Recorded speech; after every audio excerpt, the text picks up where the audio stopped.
అందరికీ నమస్కారం అండి. అందరికీ హ్యాపీ సండే ఫస్ట్. మేము ఈ మూవీ 1.5 year బ్యాక్ స్టార్ట్ చేశాము.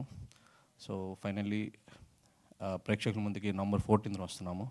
So we know November 14th there are 2 other movies also, Kanguva and Matka. Still మా మూవీ దమ్ము మాదే. సో ఇప్పుడు మీరు చూస్తున్నారు కదా, మా నలుగురు, మా టీము అందరం కొత్త వాళ్ళమే. So 0 expectations. మాకు తెలుసు మా మీద అంత ఏమి ఉండదు. సో వచ్చిన తర్వాత మాకంటూ మా టీం మీద ఒక ఇమేజ్ అయితే క్రియేట్ చేసుకుంటాం అవుట్పుట్ తోటి. సో డెఫినెట్లీ మీ అందరికీ థియేటర్కి వెళ్ళేటప్పుడు లేదేదో బొక్కల సినిమా తీసుకుంటారులే అని వస్తారు.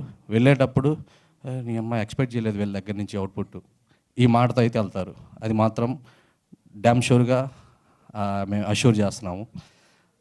మీరు పెట్టిన ప్రతి రూపాయికి సంథింగ్ డిఫరెంట్ మూవీ చూసామని, అంటే మాది కొత్త పాయింట్ బట్ కమర్షియల్గా తీసుకెళ్లారు మా డైరెక్టర్ గారు. అండ్ ప్రశాంత్ వర్మ గారి స్టోరీస్ మీకు తెలిసిందే.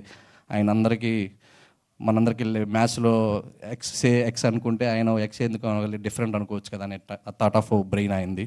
సో ఈ పాయింట్ తోటి అండ్ మా దాంట్లో ఇంకా దేవ్యాని గారు కానీ, ఝాన్సీ గారు కానివ్వండి, మా టెక్నీషియన్స్ సాయి మాధపుర గారు కానివ్వండి, డిఓపి ప్రసాద్ మోరిల్లా, రసూల్ గారు కానివ్వండి, అండ్ బీమ్స్ గారు కానివ్వండి, అందరూ పెద్ద పెద్ద టెక్నీషియన్సే. సో సీనియర్స్ జూనియర్స్ మిక్స్ అయి వస్తుంది. సో వాళ్ళు బ్యాక్ ఉండి మాకు మంచి పుష్ ఇచ్చారు. సో ఫ్రంట్లో మా హీరో గారు అశోక్ గారు కానివ్వండి, మా హీరోయిన్ మానస కానివ్వండి, మా డైరెక్టర్ కానివ్వండి, దాన్ని పర్ఫెక్ట్గా ఎగ్జిక్యూట్ చేశారు ఆన్ స్క్రీన్ మీద. సో ఈ మూవీకి బీజిఎం కానివ్వండి, dialogues and camera work top నాచ్గా ఉంటాయి. అండ్ చెప్తున్నా కదా, మా దగ్గర నుంచి ఈ మూవీ అయితే ఎక్స్పెక్ట్ చేయరు ఇంత అవుట్పుట్. సో మీరు ఎంతైనా ఎక్స్పెక్టేషన్ పెట్టుకోండి. మా దగ్గర నుంచి ఈ మూవీ అయితే బయటకు వచ్చేటప్పుడు మీరే అంటారు, చాలా మంచి అటెంప్ట్ చేశారు ఈ పిల్ల టీం అంతా అనుకుంటారు.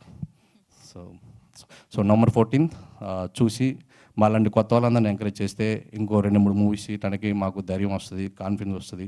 సో మా ఇళ్ళల్లో, నా ఇంట్లో పర్టికులర్గా సపోర్ట్ లేకపోయినా మా అంటే మా ఫ్రెండ్స్ కానీ అందరూ సో ఆపోజిట్గా అన్ని తట్టుకొని నుంచొని చేసాము ఈ మూవీ. సో క్యాలిక్యులేషన్స్ ఏం చేసుకోలేదు, ఇంత వస్తుంది అంత వస్తుందని.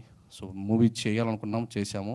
సో రేపు 14th మీరు కూడా అలాగే సపోర్ట్ చేస్తారు, మా అందరికీ ఒక పుష్ ఇస్తారు. నెక్స్ట్ మూవీ ఇండస్ట్రీలో చేద్దాం, ఇంకో మూవీ చేద్దాం అనే ఒక కాన్ఫిడెన్స్ ఇస్తారని కోరుకుంటూ thank you so much. Thank you Balakrishna garu. All the very best.